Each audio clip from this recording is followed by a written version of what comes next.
Tuli boso walandi ndenga pele kolanda. Ya Aisha ovanda.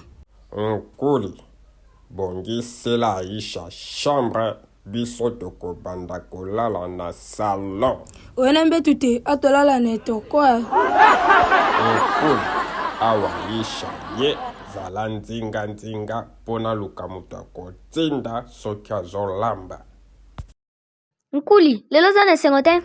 Kasi ya Aisha ti ovanda na biso. Kasi bient, ando lamba? Bilone zala kitoko te akalinga Thompson na mafuta mbila.